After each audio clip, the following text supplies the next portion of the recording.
بسم اللہ الرحمن الرحیم الحمد للہ وکفا وسلام علی عباده الذین اصطفى اما بعد فاعوذ باللہ من الشیطان الرجیم بسم اللہ الرحمن الرحیم ان اولیاؤہ الا المتقون۔ اللہ تعالیٰ کے دو حق ہیں۔ نمبر 1 محبت کا حق، جیسے عبادات مثلا نماز، روزہ، حج، بخاری شریف پڑھنا، امامت کرنا، تبلیغ میں نکلنا، غرض جتنے نیک کام ہیں یہ اللہ تعالیٰ کی محبت کے حق۔ لیکن اللہ تعالیٰ کو ناراض نہ کرنا اور گناہ سے بچنا یہ اللہ تعالیٰ کی عظمت اور بڑائی کا حق ہے۔ اس کی دلیل ہے ما لکم لا ترجون للہ وقارا، کیا تم اللہ کی عظمت کا خیال نہیں کرتے ہو؟ بے باکی اور گستاخانہ طور پر اللہ کی نافرمانی کرتے ہو اور اللہ سے بے خوف ہوتے ہو۔ اگر خدا کا خوف ہوتا تو گناہ نہیں کر سکتے۔ جو لوگ کہتے ہیں کہ ہم میں نظر کی حفاظت کی ہمت نہیں ہے، ان کے لیے ایک فیچر بتاتا ہوں۔ اگر افریقہ کا ریڈیو اعلان کرے کہ آج ایک لڑکی جو پورے افریقہ میں سب سے زیادہ خوبصورت ہے جنگل کی سیر کو جائے گی، اب ایک لالچی اور نظر کے چور اور رومانٹک مزاج نے سوچا کہ آج اچھا موقع ہے، ایسا موقع پھر کب آئے گا؟ کچھ ملے نہ ملے دیکھ تو لو، دیکھ لینے میں کیا حرج ہے؟ چنانچہ وہ جنگل میں اس لڑکی کو دیکھنے گیا۔ اس جنگل کو میں بھی دیکھ چکا ہوں اور کئی بار دیکھا ہوں۔ مجھے شیر دیکھنے کا شوق ہے۔ ایک مرتبہ وہاں 40-50 ہاتھی نظر آئے اور ہاتھی کے بچے بھی نظر آئے۔ لوگوں نے بتایا کہ ہاتھی کا یہ بچہ 1 گھنٹہ پہلے پیدا ہوا ہے، مگر وہ انسان کے بچوں کی طرح دودھ کی شیشی نہیں پیتا، 1 ہی گھنٹے کے بعد ماں کے ساتھ بھاگنے لگتا ہے۔ تو جب وہ نظر باز جنگل میں گیا تو دیکھا کہ وہ لڑکی آ رہی ہے۔ اس نے دل ہی دل میں کہا کہ واہ، آج تو خوب دیکھنے کا موقع ہے، آج تو کام بن گیا۔ اتنے میں ایک شیر جھاڑی سے نکلا اور اس کو غصے سے دیکھنے لگا، بس اس کا تو پیشاب نکل گیا۔ اب اس لڑکی نے پوچھا کہ آپ کیسے آئے ہیں؟ کہا کہ میں آپ کو دیکھنے آیا ہوں۔ کہا دیکھتے کیوں نہیں ہو؟ کہا کہ میں آپ کو کیا دیکھوں، شیر مجھ کو دیکھ رہا ہے۔ تو شیر کے خوف سے اور جان کے خوف سے نظر بچا رہا ہے کہ نہ جانے شیر کب اور کس پوزیشن سے حملہ کر دے، تو میں اپنی جان کس طرح بچاؤں گا؟ اب وہ اپنی جان بچانے کی فکر میں ہے۔ اب کہاں گئی عاشقی؟ سب غائب ہو گئی نا۔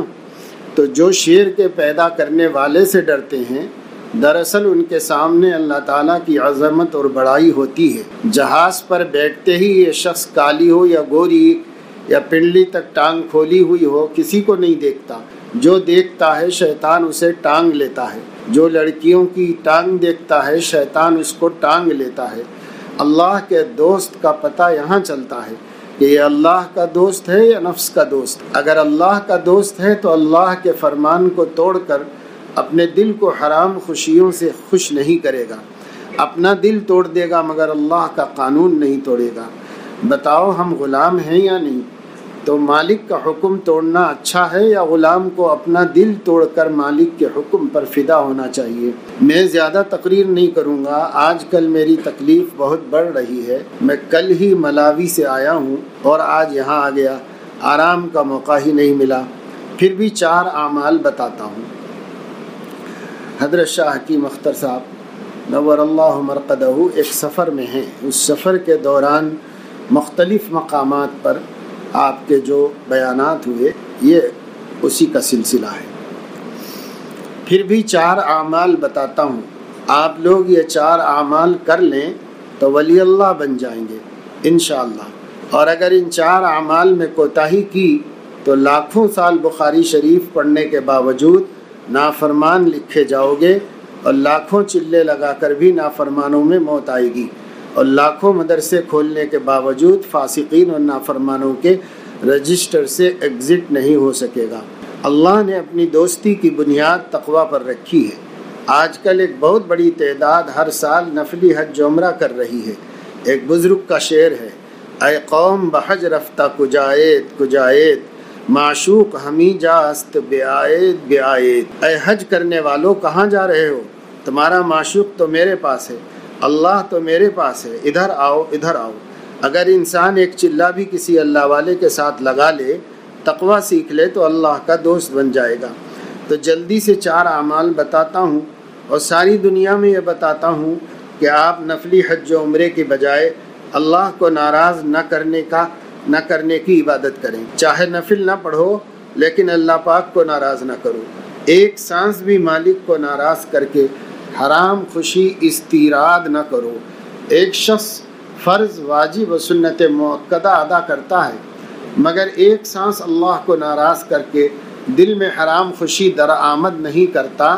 نہ کالی کو دیکھو نہ گوری کو دیکھو، اسے دیکھو جس نے انہیں رنگ بخشا. تو وہ 4 اعمال کیا ہیں؟ نمبر 1، داڑھی 1 مٹھی رکھ لو. امام ابو حنیفہ رحمۃ اللہ علیہ، امام احمد بن حنبل رحمۃ اللہ علیہ، امام مالک رحمۃ اللہ علیہ اور امام شافعی رحمۃ اللہ علیہ، چاروں اماموں کے نزدیک 1 مٹھی داڑھی رکھنا واجب ہے اور مونڈنا حرام ہے. بیشتی زیور دیکھ لو، اور جیسے مونڈنا حرام ہے 1 مٹھی سے کم کرنا بھی حرام ہے. بعض لوگ داڑھی تو رکھتے ہیں مگر 1 مٹھی نہیں رکھتے تو حرام سے پھر بھی نہ بچے. بعض لوگ کہتے ہیں کہ قرآن شریف میں تو 1 مٹھی نہیں ہے. اللہ تعالیٰ فرماتے ہیں کہ قرآن شریف میں حکم ہو یا نہ ہو، میرا رسول جو حکم دے وہ بھی قرآن شریف کا حکم ہے. وَمَا آتَاكُمُ الرَّسُولُ فَخُذُوهُ وَمَا نَهَاكُمْ عَنْهُ فَانْتَهُوا. جس بات سے میرا نبی منع کر دے اس سے رک جاؤ. میرے نبی کے حکم میں اور میرے حکم میں فرق نہ کرو. میرے حکم کا جو درجہ ہے وہی درجہ میرے نبی کے حکم کا ہے. تو نبی نے جس بات سے منع کیا اس سے رک جاؤ. قرآن پاک کی آیت ہے قُلْ لِلْمُؤْمِنِينَ يَغُضُّوا مِنْ أَبْصَارِهِمْ. نگاہوں کو نیچی رکھو. کسی کی بہو، بیٹی، اماں، خالہ، بہن، سالی، بھابھی کو نہ دیکھو. اپنی سالی اور بھابھی سے بھی پردہ ہے اور یہ 2 چیزیں بہت فتنے کی ہیں. بیوی کی سگی بہن یعنی سالی کو اکثر لوگ کہتے ہیں کہ تو میری بیوی کی سگی بہن ہے، اور وہ سالی بھی سر تسلیم خم رہتی، اور دلہا بھائی کہتی ہے، لیکن دلہا بھائی کہنے سے وہ سگا بھائی نہیں ہو جاتا. بہرحال سالی سے پردہ نہ کرنا بہت سخت فتنہ ہے. کراچی میں ایک صاحب سالی سے پردہ نہیں کرتے تھے، حالانکہ باریش تھے یعنی داڑھی والے تھے. دین کی ایک تبلیغی جماعت سے وابستہ تھے. اتنے دیندار تھے کہ کراچی کے بڑے بڑے اللہ والے لوگ ان کے پاس امانت رکھتے تھے مگر سالی سے پردہ نہیں کرتے تھے. لہذا بے پردگی کی لعنت سے اس کے عشق میں مبتلا ہو گئے اور رات کو 12 بجے داڑھی مڈا کر سب کی امانت لے کر اسی سالی کے ساتھ اپنی بیوی بچوں کو چھوڑ کر امریکہ بھاگ گئے. اسی طرح لوگ اپنے سگے بھائی کی بیوی کو کہتے ہیں کہ یہ تو میری بھابھی ہے اور اس سے بھی پردہ نہیں کرتے. بس یہی عرض کرتا ہوں کہ زندگی کو غارت مت کرو. لاکھ وظیفے کرو، ہر سال حج و عمرے کرو، لیکن اگر خدا کی نافرمانی سے نہیں بچتے، خاص کر بد نظری سے نہیں بچتے، تو ولایت کا خواب بھی مت دیکھو. نگاہوں کی حفاظت کرنا اللہ تعالیٰ کا حکم ہے. قرآن پاک کا حکم ہے یغضوا من ابصارہم. یہ قرآن پاک کی آیت ہے کہ نظر کی حفاظت کرو. یہاں بخاری شریف پڑھانے والے بیٹھے ہیں. مولانا ہارون صاحب ڈربن میں شیخ الحدیث ہیں. بتاؤ زنا العین النظر بخاری شریف کی حدیث ہے یا نہیں؟ کہ جو آنکھ نہیں بچاتا وہ آنکھ سے زنا کرتا ہے. تو کیا آنکھ کا زانی ولی اللہ ہو سکتا ہے؟ یہ شیطان کا دھوکہ ہے. ہر سال حج و عمرہ کر لیا اور ولی اللہ ہو گئے. جو شخص اللہ کو ناراض کرتا ہے وہ ہرگز ولی اللہ نہیں ہو سکتا. اللہ تعالیٰ کے 2 حکم ہیں. ایک عبادت کرو یعنی جس بات سے اللہ خوش ہو وہ کام کرو، یہ اللہ کی محبت کا حق ہے. لیکن جس بات سے اللہ نے ہمیں منع کیا ہے اس سے اپنے کو بچانا اللہ تعالیٰ کی عظمت اور بڑائی کا حق ہے، جس کی دلیل یہ آیت ما لکم لا ترجون للہ وقارا. ارے ظالمو، تم حج و عمرہ اور وظیفے اور خیرات اور نیک کام تو کرتے ہو مگر تم کو کیا ہو گیا ہے کہ تم اللہ تعالیٰ کی عظمت کا حق ادا نہیں کرتے، یعنی گناہ سے نہیں بچتے. اس لیے عرض کرتا ہوں کہ ایک شخص فرض پڑھتا ہے، واجب ادا کرتا ہے، سنت مؤکدہ ادا کرتا ہے، زیادہ نفل نہیں پڑھتا، نہیں زیادہ نفلی حج و عمرہ کرتا ہے، البتہ ایک لمحہ بھی اللہ کو ناراض نہیں کرتا، ایک سانس بھی اللہ پاک کی نافرمانی سے حرام لذت کی جھولی نہیں بھرتا، غیر شریفانہ طور پر مالک کے غیظ و غضب کے اعمال نہیں کرتا، ہر وقت ڈرتا ہے کہ اللہ مجھ سے ناراض نہ ہو جائے، بس اسی غم میں مرا جاتا ہے کہ میرا مالک مجھ سے ناراض نہ ہو جائے، مجھ سے کوئی قول، کوئی فعل، کوئی عمل ایسا نہ ہو جائے جس پر میرا اللہ مجھ سے ناخوش ہو۔ یہ ولی اللہ ہے۔ دلیل یہ آیت ہے، ان اولیاءہ الا المتقون، اللہ کے ولی وہی ہیں جو گناہوں سے بچتے ہیں۔ پیری مریدی کرنا، شیخ کا دامن اور ہاتھ پکڑنا، خانقاہوں میں جانا، بزرگوں سے دعائیں کرانا، سب کا حاصل یہی ہے کہ بندہ متقی ہو جائے۔ لیکن اگر یہ گناہ نہیں چھوڑتا ہے تو اصلی مرید نہیں ہے۔ اصلی مرید وہ ہے جو ہر وقت یریدون وجہہ ہے، جو ہر وقت اللہ کو یاد رکھتا ہے۔ لیکن عادت اللہ یہی ہے کہ تقوی شیخ کے ساتھ رہنے سے ملتا ہے۔ جو اللہ کے لیے شیخ کے ساتھ رہے گا تو اللہ تعالیٰ اسے تقوی دے دیتے۔ اس کی دلیل یہ آیت ہے، یا ایھا الذین آمنوا اتقوا اللہ وکونوا مع الصادقین، اے ایمان والو تقوی سے رہو تاکہ تم میرے ولی بن جاؤ، اور تقوی حاصل کرنے کے لیے اہل تقوی کے ساتھ رہو۔ مولانا زکریا صاحب رحمۃ اللہ علیہ نے لکھا ہے کہ بغیر شیخ کامل کے گناہ سے بچنا نصیب نہیں ہوتا، چاہے کتنا ہی ارادہ کر لو۔ خالی علم سے بھی گناہ سے نہیں بچ سکتا۔ علم روشنی ہے، لیکن موٹر چلانے کے لیے روشنی کافی نہیں ہوتی، پٹرول بھی چاہیے، اور وہ ہے اللہ کا خوف جو اللہ والوں کے سینوں سے ملتا ہے۔ میرے پاس ایسے دوست آئے جو 80 سال کے ہو گئے تھے، لیکن جب میرے ساتھ رہے تو کہا کہ نظر کی حفاظت اب نصیب ہو رہی ہے، اس سے پہلے ہم نظر بازی سے نہیں بچتے تھے۔ اب بتاؤ کتنا سخت عنوان ہے۔ بخاری شریف کی روایت ہے، ذرا حضور صلی اللہ علیہ وسلم کا فرمان تو دیکھو کہ اے ایمان والو، نظر بازی آنکھوں کا زنا ہے، کسی کی بہن، بیٹی، خالہ اور ماں کو مت دیکھو۔ لوگ لڑکیوں سے دو طرح سے حرام مزہ حاصل کرتے ہیں، خاص طور پر ایئر ہوسٹس سے، کیونکہ آئے دن جہاز پر جانا پڑتا ہے اور جہاز کا سفر عام ہو گیا ہے۔ نمبر 1، اس کو پیار و محبت سے دیکھتے ہیں، اور نمبر 2، بعض لوگ غصے میں اس کو ڈانٹ لگاتے ہیں، لال لال آنکھوں سے حرام مزہ لیتے ہیں۔ حضرت مولانا مسیح اللہ خان صاحب رحمۃ اللہ علیہ جلال آبادی کے ایک شاگرد نے کراچی میں مجھے بتایا، دوران تعلیم حضرت مجھے کم عمری کی وجہ سے دیکھتے نہیں، پیار کی نظر سے بھی نہیں دیکھتے تھے، اور قصائی کی نظر سے بھی نہیں دیکھتے تھے، یعنی غصے کی نظر سے بھی نہیں دیکھتے تھے۔ حالانکہ استاد تو غصہ کرتا ہے کہ نالائق تم نے سبق کیوں یاد نہیں کیا، تو غصے سے بھی کبھی نہیں دیکھا۔ قصائی پر یاد آیا کہ میرے ساتھ ملاوی کے ایک سفر میں ایک افریقن قصائی تھا، تو میں نے اس سے کہا کہ تم گوشت کاٹتے ہو تو بیوی کو مت کاٹنا، کیونکہ گوشت کاٹتے کاٹتے دل سخت ہو جاتا ہے، لیکن بیوی کو محبت سے رکھنا۔ میں نے اس کو یہی نصیحت کی، اور اس نے اس پر عمل کرنے کا وعدہ بھی کر لیا تھا۔ تو میں اپنا 70 سال کا تجربہ پیش کرتا ہوں، خاص کر ان لوگوں پر جو میرے ہاتھ پر بیٹھ ہوئے ہیں، کہ بس یہی ایک عمل کر لو تو تم ولی اللہ ہو جاؤ گے کہ نظر خراب مت کرو، دل پر نظر بچانے کا غم اٹھا لو۔ قسم کھا کر کہتا ہوں کہ اس غم سے اللہ مل جائے گا۔ اور دلیل کیا ہے؟ اللہ تعالیٰ ارحم الراحمین ہے۔ جب وہ دیکھتا ہے کہ میرا بندہ ہر وقت نظر بچا بچا کے غم اٹھا رہا ہے، میرا قانون نہیں توڑ رہا ہے، اپنا دل توڑ رہا ہے، تو اللہ کو اس بندے پر رحم آ جاتا ہے، اور اللہ اس کے دل کا پیار لے لیتے ہیں۔ اور کیسے پیار لیتے ہیں، اس پر میرا ایک شعر سن لو۔ میرے حسرت زدہ دل پر انہیں یوں پیار آتا ہے کہ جیسے چوم لے ماں چشم نم سے اپنے بچے کو۔ ایک بچے کو اماں نے کہا کہ بیٹا کباب مت کھاؤ، تمہیں موشن ہو رہے ہیں۔ وہ رونے لگا کہ میرے 9 بھائی کباب کھا رہے اور آپ مجھے کباب کھانے سے منع کر رہی ہیں، اور رونے لگتا ہے۔ تو ماں اس کو گود میں لے لیتی ہے، اپنے دامن سے اس کے آنسو پوچھتی ہے، اس پر اپنی ٹھڈی رکھتی ہے، اور پھر اپنے آنچل سے اس کو چھپا لیتی ہے، اور اس کا چمہ بھی لیتی ہے، اور کہتی ہے کہ بیٹا رو مت، جب تمہارا مرض اچھا ہو جائے گا تو ہم تمہیں پیٹ بھر کر کباب کھلائیں گے۔ جب ماں کو اتنا پیار آتا ہے تو جس نے ماں کی ممتا اور رحمت کو پیدا کیا، اس کو اس بندے پر رحم نہ آئے گا جو دوسرے بھائیوں کو دیکھ رہا ہے کہ وہ خوب نظریں خراب کر رہے ہیں اور نامحرموں سے گپ شپ مار رہے ہیں، ساری دنیا حرام لذت لوٹ رہی ہے، اور وہ اللہ کے خوف سے اپنے دل کو بچا کر غم اٹھا رہا ہے۔ تو کیا ان دونوں بندوں کو نافرمان کو اور فرما بردار کو اللہ تعالیٰ برابر کر دے گا؟ جو اللہ کے قانون کو نہیں توڑتے، اپنے دل کو توڑتے رہتے ہیں، ان کے ٹوٹے ہوئے دل پر اللہ تعالیٰ کی تجلیات قرب اور حلاوت ایمانی کی تجلیات ہر وقت نازل ہوتی ہیں۔ اور کیسے نازل ہوتی ہیں؟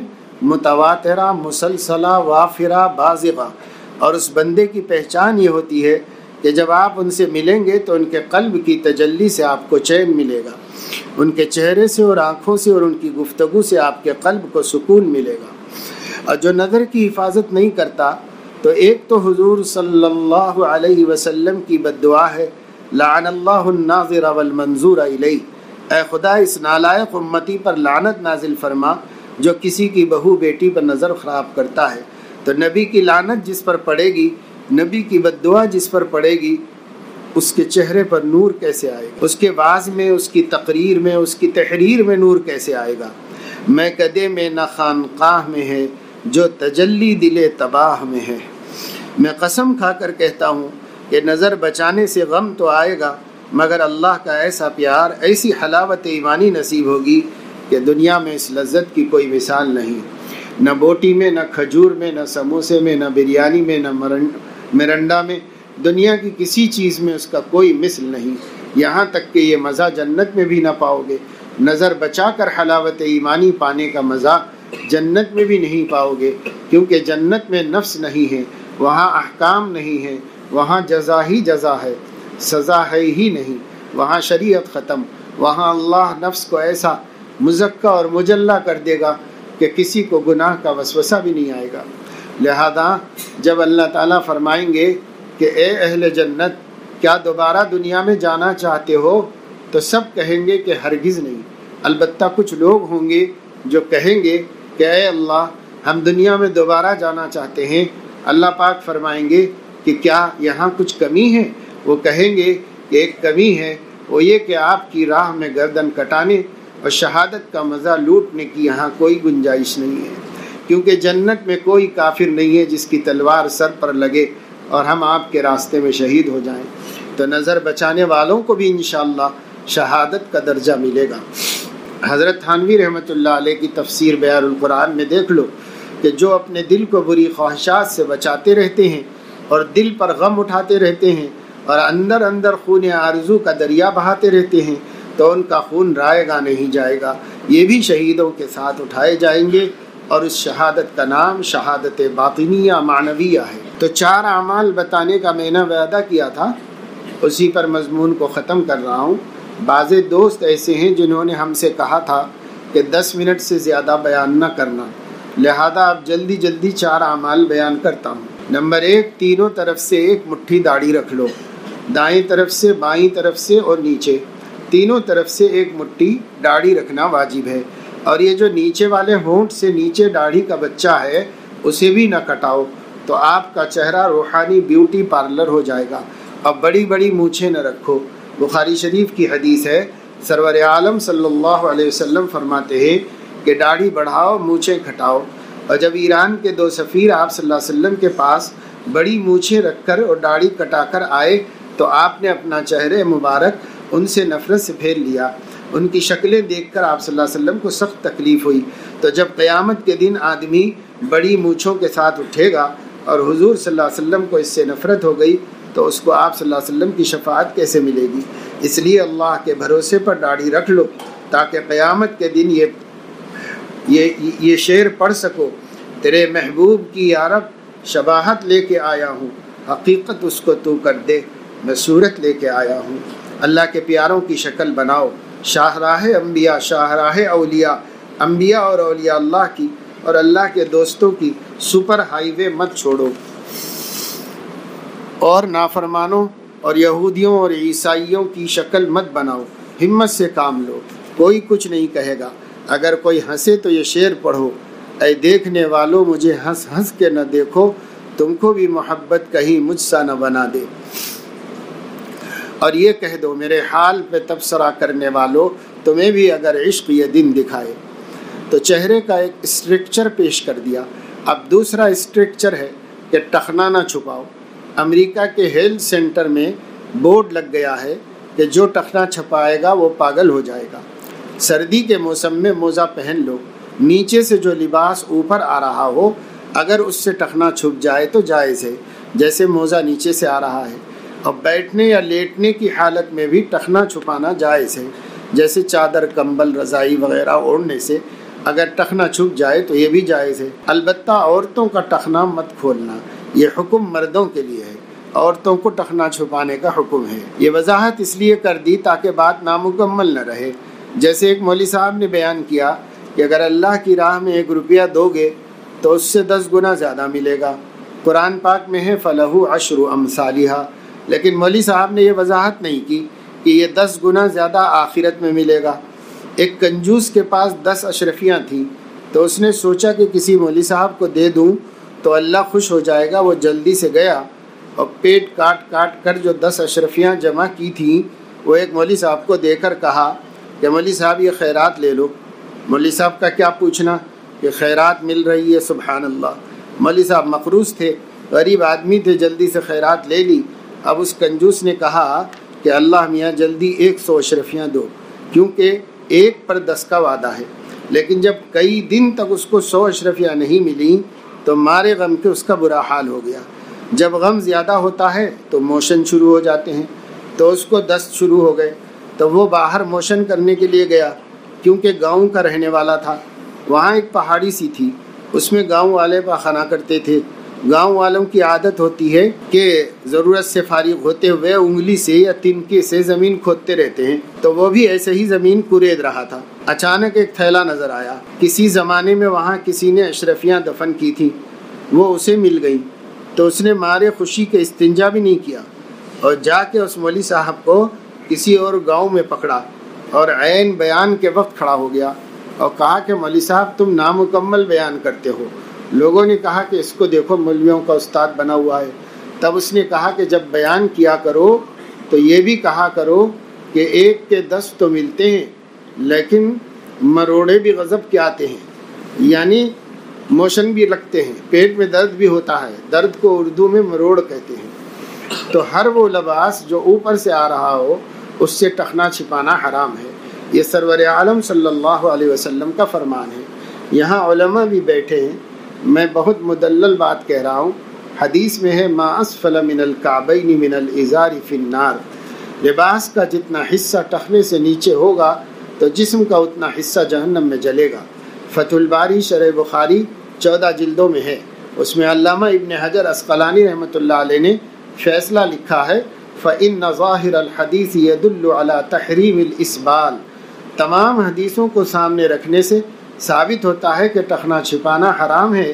اور حضور صلی اللہ علیہ وسلم نے حضرت سفیان بن سہل رضی اللہ عنہ سے فرمایا یا سفیان بن سہل لا تسبل فإن اللہ لا يحب المسبلین، ٹخنا مت چھپاؤ، ٹخنا چھپانے والوں سے اللہ محبت نہیں کرتا۔ تو 2 اسٹرکچر ہو گئے۔ اب 2 فنیشنگ بتاتا ہوں۔ نمبر 1، نظر کی حفاظت کرو، اگر نہ دیکھنے سے جان بھی چلی جائے تو جان دے دو مگر اپنے مالک کو ناخوش نہیں کرو۔ آج ارادہ کرو کہ ساری زندگی نظر بچا، اگر کوئی خوبصورت شکل سامنے آ جائے تو نظر بچانے کا غم اٹھا لو۔ اللہ کے راستے کا کانٹا سارے عالم کے پھولوں سے افضل ہے، اور انشاءاللہ اس غم سے خدا کو پا جاؤ گے اور ایسا درد دل نصیب ہوگا کہ آپ تمام اولیاء اللہ سے بڑھ جاؤ۔ جو نظر بازی کرتا ہے وہ ولی اللہ نہیں بن سکتا، لیکن جو ولی اللہ رومانٹک مزاج ہو اور اس عاشقانہ مزاج کے باوجود اپنی نظر بچا کر غم اٹھاتا ہو، اس کے درد بھرے دل کی تجلیات اور اس کے درد بھرے دل کی انوار کو دوسرے نہیں پا سکتے۔ آج سے وعدہ کر لو کہ ہم آنکھوں کا زنا نہیں کریں گے، اپنا دل توڑ دیں گے، مگر اللہ کا حکم یغضوا من ابصارہم نہیں توڑیں گے۔ آج اس بات کا ارادہ کر لو، انشاءاللہ خاتمہ ایمان پر ہوگا۔ بد نظری کی وجہ سے بعض لوگوں کا خاتمہ خراب ہو گیا، کیونکہ کوئی حسین یا حسینہ دل میں گھس گئی یا گھس گیا تو مرتے وقت دل سے وہی نکلا۔ لہذا اللہ سے پناہ مانگو، کیونکہ لوٹے میں جو ہوتا ہے ٹوٹی سے وہی نکلتا ہے۔ اگر دل میں دنیاوی حسین ہوں گے تو ہو سکتا ہے کہ مرتے وقت وہی نکلیں۔ اللہ کے راستے کا غم بہت مزیدار غم ہے، اس میں اتنا مزہ ہے کہ کچھ نہ پوچھو، اور یہ سب مرنے والی لاشیں جو ہیں یہ سب لاشے ہیں. ان پر تو جب زندگی ہی میں بڑھاپا آ جائے گا تو لوگ نفرت کر کے بھاگ جائیں گے، اور مرنے کے بعد تو نہ کوئی مجنو ملے گا نہ کوئی لیلا ملے گی. میرا شعر سن لو. قبر میں خاک چھانی مگر کیا ملی، نہ تو مجنو ملا نہ تو لیلا ملی. ہاں مگر اہل دل ایسے خوش بخت ہیں جن سے اختر مجھے راہ مولا ملی. اللہ کی شان ہے کہ لا الہ الا اللہ، لا الہ کے بعد الا اللہ دیا، یعنی لیلا سے بچو تو اللہ ملتا ہے. اگر کوئی کسی لیلا کو پیار کر رہا ہے اور اس لیلا کو اچانک ایک سخت بدبودار موشن آ جائے تو بتاؤ پھر کیا ہوگا. یہ ہگنے موتنے والی لاشوں پر مرنے والا انٹرنیشنل الو اینڈ منکی اینڈ ڈون کی ہے. یہ مولا کو ناراض کر کے لیلا کے چکر میں پڑا ہوا ہے. بتاؤ مرنے والوں پر مرنا عقل مندی ہے؟ چند دن میں شکل بدل جانی ہے. شکل بگڑی تو بھاگ نکلے دوست جن کو پہلے غزل سنائے ہیں. امیر صاحب نے پڑھا تھا کمر جھک کے مثل کمانی ہوئی، کوئی نانا ہوا کوئی نانی ہوئی. اور چوتھی چیز ہے دل کی حفاظت. بس اب اسی پر تقریر ختم کرتا ہوں. دل میں گندے خیالات مت آنے دو.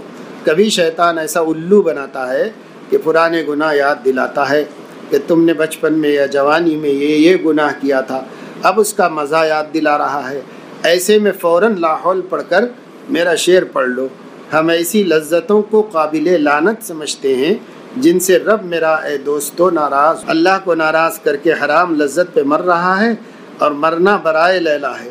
اگر لیلا پر مر گیا اور مولا نہ ملا تو بتاؤ دنیا سے کتنے محروم جاؤ گے. جس پر مرے تھے مثلاً دکان پر، کاروبار پر، موٹر پر، قالین پر، سموسا پاپڑ پر، وہ سب تمہیں بھلا دیں گے اور تم خالی کفن میں قبرستان جاؤ گے. لہذا اگر مولا کو بھی نہ پایا اور دنیا بھی چھوٹ گئی تو پھر کیا کرو گے؟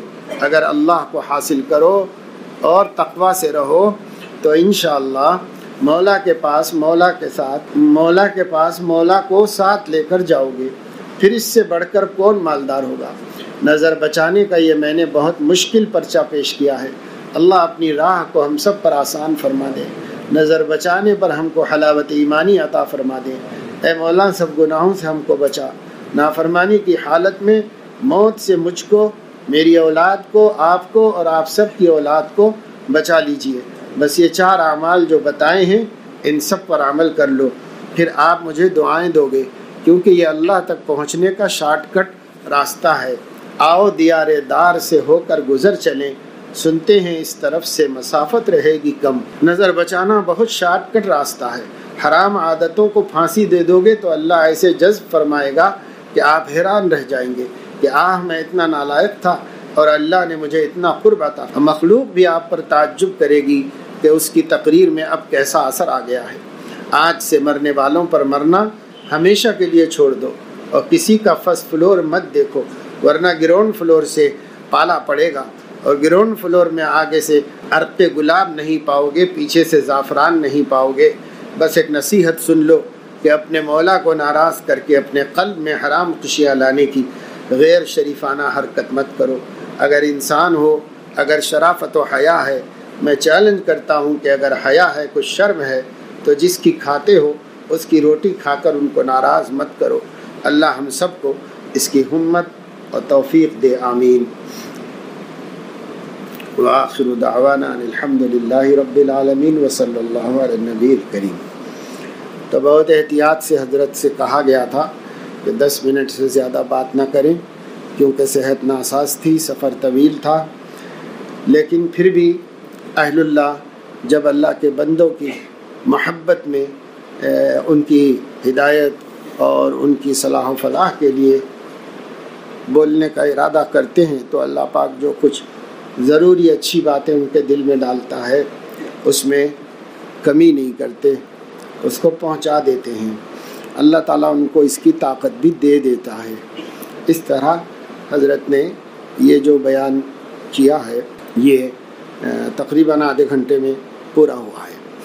تو میں نے حضرت حکیم الامت رحمۃ اللہ علیہ کے ملفوظات کے سلسلے کو روک کر آج حضرت حکیم اختر صاحب رحمۃ اللہ علیہ کا ایک واعظ آپ لوگوں کو اس لیے سنایا کہ طلباء خاص طور سے مدرسے میں رہتے ہیں، مدرسے میں بھی گناہ ہونے کے امکانات ہیں لیکن کم ہیں، لیکن جب آدمی ماحول سے نکلتا ہے، گھروں کی آزادی، بے پردگی، محلوں کے حالات، بازاروں اور مارکیٹوں کے حالات سے گزرتا ہے تو اسے کوئی روک بھی نہیں سکتا۔ جوانی میں آدمی اپنے آپ پر قابو بھی نہیں پاتا، ایسے ساتھی بھی نہیں ہوتے جو مل کر یہ طے کر لیں کہ بھئی ہم کوئی اچھے کام کریں گے اور نہیں تو پھر کوئی خراب کام تو نہیں کریں گے۔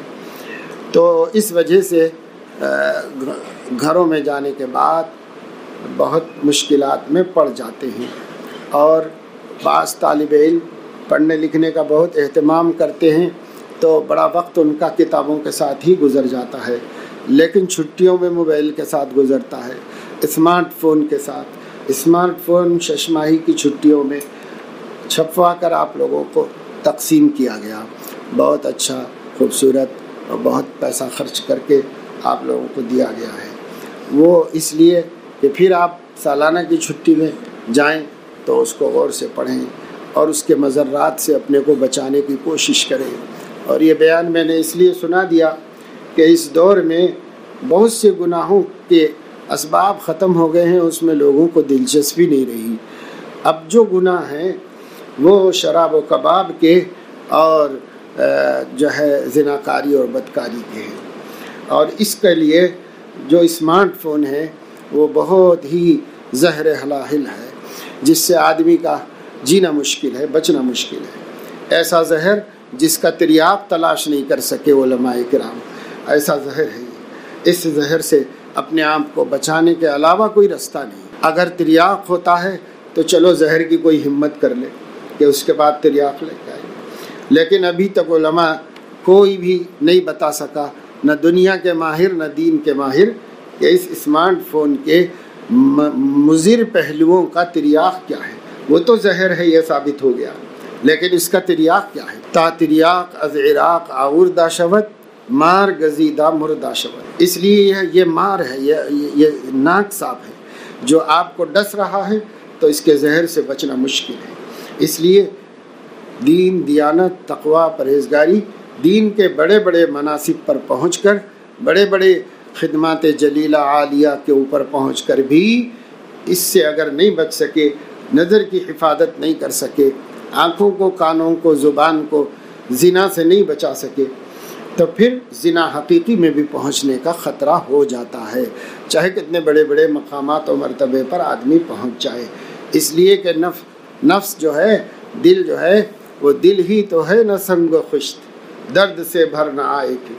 جب آپ ایسے کریں گے اس کا اثر ہوگا، بہت اثر ہوگا، ان مناظر کے دیکھنے کا، ان باتوں کو سننے کا، ان ڈراموں کو دیکھنے کا، اور ڈراموں سے آگے چل کے فلموں کو دیکھنے کا۔ اللہ اکبر، جو برا اثر دلوں پر ہوتا ہے، اور قلوب جس طرح مردہ ہو جاتے ہیں، اور جس طرح پوری باطن میں اندھیرا چھا جاتا ہے، اس کا ہم اندازہ نہیں کر سکتے۔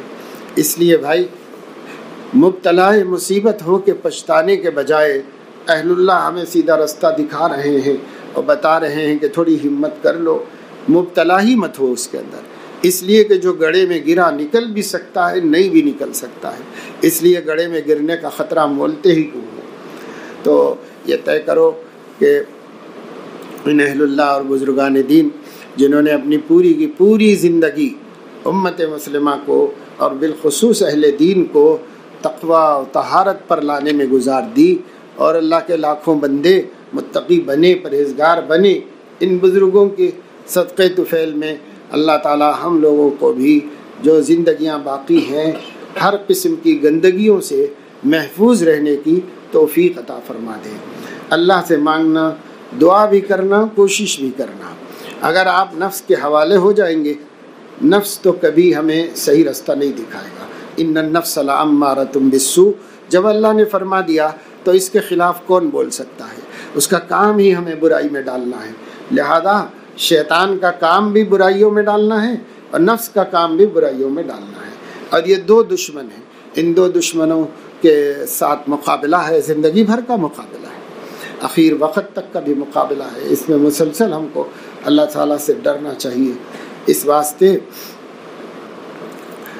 نظر کی حفاظت کرو زندہ نامحرموں سے بھی اور تصویری نامحرموں سے بھی، اس لیے کہ تصویریں سب نامحرم ہیں، جو فلمیں ہیں اور جو یہ سب آج کل خبریں بھی آتی ہیں، تو بہت سے ہمارے اپنے لوگ بھی سوشل میڈیا پر کوئی خبر نشر کرتے ہیں تو عورتیں ہوتی ہیں تو عورتوں کے ساتھ ہی ڈال دیتے ہیں، لڑکیاں ہوتی ہیں ان کے ساتھ ڈال دیتے ہیں، لڑکیوں کی تصویریں ڈالتی رہتی ہیں، فلاں لڑکی فلاں نامحرم کے ہندو کے ساتھ بھاگ گئی، فلاں لڑکی فلاں کے ساتھ بھاگ گئی۔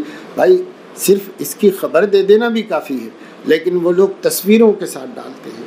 اب آدمی تصویر دیکھتا ہے، تصویر مرد کی ہو یا عورت کی، دیکھنا جائز نہیں ہے، حرام ہے، تو ہم دیکھتے ہیں اور یہ سمجھتے ہیں کہ ہم صرف نیوز پڑھ رہے ہیں، ایسے سمجھتے ہیں، اور ہماری آنکھیں خراب ہوتی ہیں، آنکھ خراب ہوتی ہے تو دل بھی خراب ہوتا ہے۔ بے پردہ حسینوں سے ہوا تنگ زمانہ، آنکھوں نے شروع کر دیا اب دل کو ستانا، اس لیے آنکھ چین سے رہنے نہیں دیتی۔ اب حضرت نے شروع میں بتایا واقعہ، نیک آدمی، داڑھی واڑی بھی تھی، نمازی بھی تھے، پابند بھی تھے، بہت اچھے تھے، سب کچھ تھا، لوگوں میں ان کی بڑی عزت بھی تھی، لیکن بے پردگی کی تو ایک دن اپنی سالی پر نیت خراب ہو گئی اور داڑھی واڑی منڈا کے پینٹ شرٹ پہن کے سالی کو لے کے بھاگ گئے اور لوگوں کی امانتیں بھی لے کے بھاگ گئے جو لوگوں نے بھروسہ کر کے رکھایا تھا۔ ایک واقعہ حضرت نے بتایا، سینکڑوں واقعات ایسے ہر طرف چوطرف پھیلے ہوئے ہیں۔ اس لیے بھائی اپنے آپ پر رحم کرو، اپنے آپ پر ظلم مت کرو، لا تقتلوا انفسکم، اپنے آپ کو ہلاک مت کرو، اپنے آپ کو ہلاک مت کرو، یہ ہلاک کرنے کا طریقہ ہی ہے۔ اللہ تعالیٰ نے تو رحم فرمایا کہ ہمیں اپنی جانیں ہلاک کرنے سے بھی منع کر دیا، ہم اپنا ایمان ہلاک کرنے سے بھی نہیں ڈر رہے، تو اپنا ایمان بچانے کا یہی طریقہ ہے۔ نظر کی حفاظت بہت ضروری ہے، اور اسی وجہ سے میں نے آج آپ لوگوں کو یہ بات سنایا ہے کہ حضرت کا موضوع بطور خاص یہی مرض ہے، اور اس مرض سے کوئی مانے نہ مانے محفوظ کوئی بھی نہیں ہے۔ سب الحمدللہ بعض لوگ ہیں کہ ہم بھی نہیں سمجھ سکتے کہ یہ آدمی بھی ایسی چیزوں میں مبتلا ہوگا، لیکن جب وہ حال دل بتاتا ہے تو پھر پتہ چلتا ہے کہ سب ایسے بھی مبتلا ہو سکتے ہیں، اس سے آگے کے لوگ بھی مبتلا ہو سکتے ہیں۔ اس لیے اللہ سے ڈرو، اور رمضان شریف بھی میں آپ کی چھٹیاں ہوتی ہیں، شعبان کے 10 دن، رمضان شریف پورا اور شوال کے 10 دن، جو شعبہ عالمیت کے طلباء ہیں 50 دن کی چھٹی ہوتی ہے۔ 50 دن میں اپنا ایمان بچانے کی فکر کرنا، وہی کامیاب ہوگا جو صدق دل سے اللہ سے عہد وفا کر کے چلا ہوگا، اور یہ طے کر چکا ہوگا کہ ہم جب تک جو ہے زندہ ہیں اللہ تعالیٰ کے ساتھ بے وفائی نہیں کریں گے، با وفا بندے بن کر رہیں گے۔ جس نے یہ عہد پختہ کر لیا ہے اور میثاق وثیق کر لیا ہے وہی بچ سکتا ہے، باقی محض خیالوں سے، ارادوں سے، اچھی تمناؤں سے کچھ بھی ہونے والا نہیں ہے۔ یہ کمزور خوبیاں ہیں، ان کمزور طاقتوں سے ہم نہیں بچ سکتے جب تک کہ مصمم ارادہ نہ ہو کہ ہر ایک سے ٹکرائیں گے، یہاں تک کہ جان بھی دے دیں گے، لیکن اللہ کو ناراض نہیں کریں گے۔ جب تک ایسا پختہ ارادہ نہیں ہو جائے گا نہیں ہوگا، پھر آدمی یہی پچھتاتا ہے، ارے تھوڑی ہمت کر لیتا تو اچھا تھا، تھوڑی ہمت کر لیتا تو اچھا تھا، بعد میں پچھتانے سے کیا فائدہ ہے۔ پہلے ہی سے آدمی پختہ ارادہ کرے اور تقویٰ کی روش پر چلے۔ بہت سے طالب علم پڑھنے کا سلسلہ ختم ہو گیا تو اب کاموں میں لگیں گے، اپنی مصروفیات میں لگیں گے۔ بہرحال یہ چیز اگر ہم نے نہیں سیکھ لی ہے کہ گناہ سے بچنا سب سے بڑی عبادت ہے، اگر یہ ہم نے نہیں سیکھا ہے تو پھر ہم بہت خسارے میں رہیں گے، بہت نقصان میں رہیں گے۔ حضرت عبداللہ ابن عباس رضی اللہ تعالی عنہما سے پوچھا گیا تھا کہ ایک شخص ہے جو عبادت تو بہت کرتا ہے لیکن گناہوں سے نہیں بچتا، اور ایک شخص ہے جو عبادت صرف فرض واجب سنت موقدہ ضروری عبادت کرتا ہے البتہ گناہوں سے بہت اہتمام سے بچتا ہے۔ آپ کے نزدیک دونوں میں کون افضل ہے؟ تو حضرت نے فرمایا کہ میں گناہوں سے بچنے والے کے معادل کسی کو قرار نہیں دیتا۔ تو یہ فہم ہے جو حضور کی دعا سے ملی ہے حضرت ابن عباس رضی اللہ تعالیٰ عنہ کو، دین کی فہم و دین کی سمجھ۔ وہ فرما رہے گناہوں سے بچنے سے بڑی عبادت کوئی نہیں، سب سے بڑی عبادت گناہوں سے بچنا ہے۔ حضور نے بھی یہی فرمایا، اتق المحارم تکن اعبد الناس، گناہوں سے بچو سب سے بڑے عبادت گزار ہو جاؤ گے، عابد نہیں اعبد الناس ہو جاؤ گے۔ سب سے بڑا عبادت گزار وہ ہے جو زیادہ عبادت تو نہیں کرتا پر گناہ بھی نہیں کرتا، وہ سب سے بڑا عبادت گزار ہے۔ تب یہیں سے ابھی سے ذہن بنا، امتحان کی فکروں میں تو سب جٹے ہوئے ہیں۔ یہ امتحان اتنا مشکل نہیں جو امتحان اللہ تعالیٰ کو دینا ہے، وہ بہت ہے، وہ بہت مشکل امتحان ہے۔ اس لیے اس امتحان کی جتنی تیاری کر رہے ہو، 50 دن گھر میں رہنے کے زمانے میں گناہ سے بچنا کہ ایک گناہ بھی اللہ کی نافرمانی ہم سے نہ ہو، اس کی فکر، اس کی تیاری، اس کی کوشش بھی ساتھ ساتھ جاری رکھو۔ یہ بڑی اہم چیز ہے۔ اصل تو ہم پیدا ہوئے ہیں بندگی کی آزمائش کے لیے، علم کے امتحانات کے لیے نہیں پیدا ہوئے۔ علم تو اللہ تعالیٰ علام الغیوب ہے، لیکن ہم پیدا ہوئے ہیں عمل کے امتحان کے واسطے۔ عمل کے امتحان کی فکر بھی بہت رکھو، اور اب مسجد جا کر اللہ تعالیٰ سے دونوں امتحانوں میں، علم کے امتحان میں اور عمل کے امتحان میں، دونوں میں کامیاب ہونے کی اللہ تعالیٰ سے بھیک مانگو، دعا مانگو، اپنے گھر والوں کے لیے، ماں باپ کے لیے، سب کے لیے اللہ سے دعا مانگو۔ سبحانک اللہم و بحمدک اشہد ان لا الہ الا انت استغفرک۔